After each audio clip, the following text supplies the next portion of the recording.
What's happening, everyone? This is Ian, and I want to welcome you all back to a quick tip segment of the Common Sense Collective. Now, if you're anything like me, you enjoy burning candles. As you can see, I have a tobacco flower and saffron candle burning right now. It smells pretty good. But over this past weekend, I was assembling a desk, and as you can see, had some spillage there. A little spillage over there, too, in that spot. That's candle wax.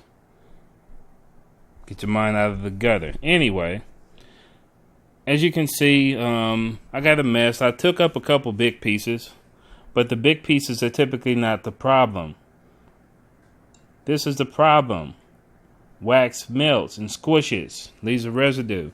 So today I'm going to hit you with a quick tip on how to get candle wax out of your carpet. If you don't already know, it's going to need a hot iron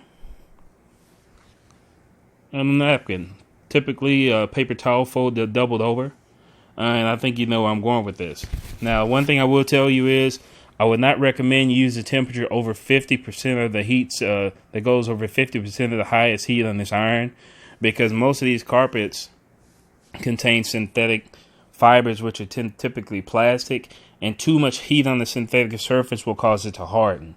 So one thing to keep in mind is you may remove the wax from You may remove a lot of the wax from your carpet, but what I recommend you do is if you have a heavier iron, one of those irons with actual a piece of iron at the end, or a thick surface plate at the end, use a lower, maybe 30% heat setting and put your napkin on it and work that heavy surface plate into the carpet at a lower heat.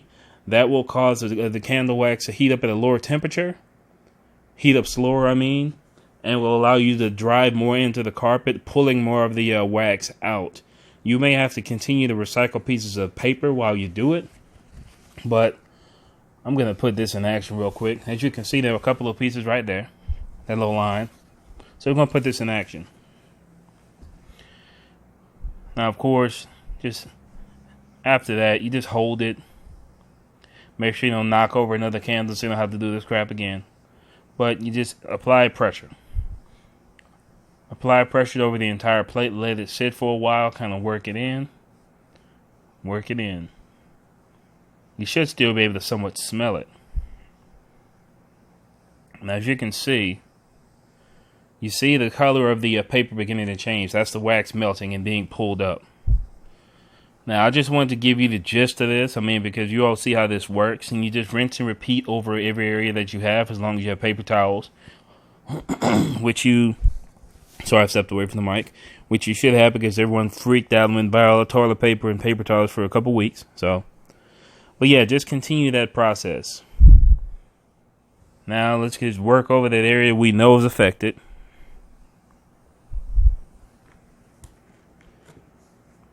Got a pretty good amount of it up.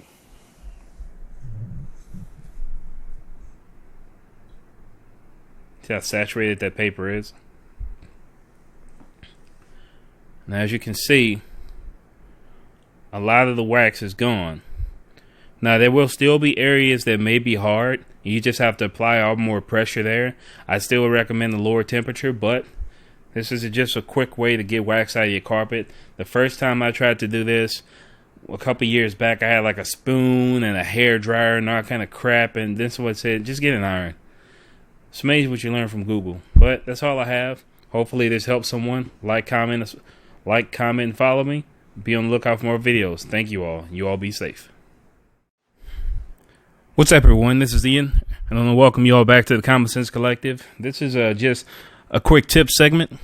If you're anything like me, you enjoy burning candles. As you can see here, I have the tobacco flower and saffron. It smells okay. Can't remember exactly where I got this one from. Ooh, it has notes of patchouli and vanilla as well. Anyway, but I like burning candles. But sometimes you get to multitasking and stuff like this happens. This happened over the weekend. This wax knocked the candle over. Didn't have the opportunity to, not get it up until today, but just want to share a quick tip with you. And for this quick tip, you'll need an iron. Of course, any type of iron will do, and a napkin. Now, some of you may already know what I'm getting at, but I'm just about to tell you a quick way to get wax out of carpet. You know, I did it on here. As you can see the discoloration in the paper, you may or may not be able to see that. Yeah, now you can see it. But if you don't know about this, I'm going to fill you in. It's a pretty easy way to get wax out of carpet. All you do is get a napkin. I prefer the double. Most of these carpets are synthetic, which means they have plastic in the fibers. So I don't want to risk damaging the carpet. So I double up 2 napkins.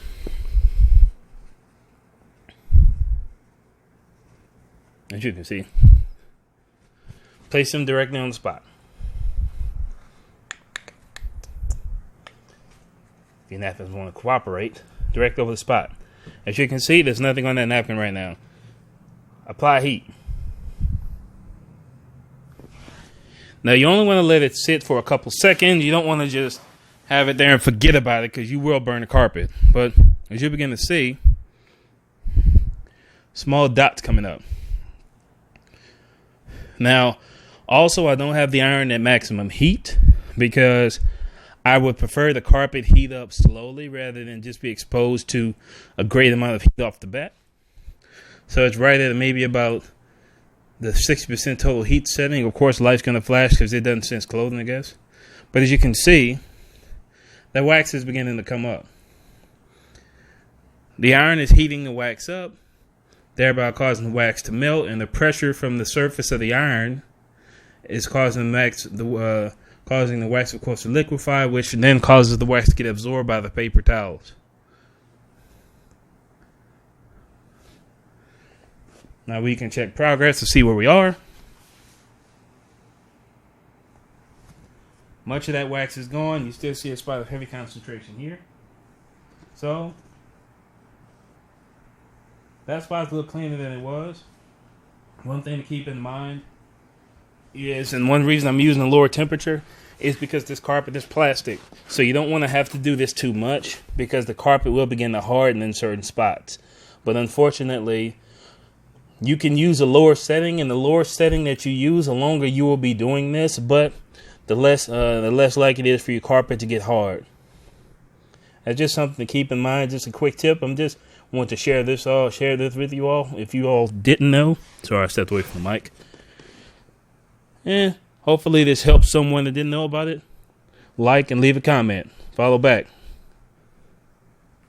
Now we're getting somewhere. Getting hauled in there. All right, y'all be safe. Have a good day.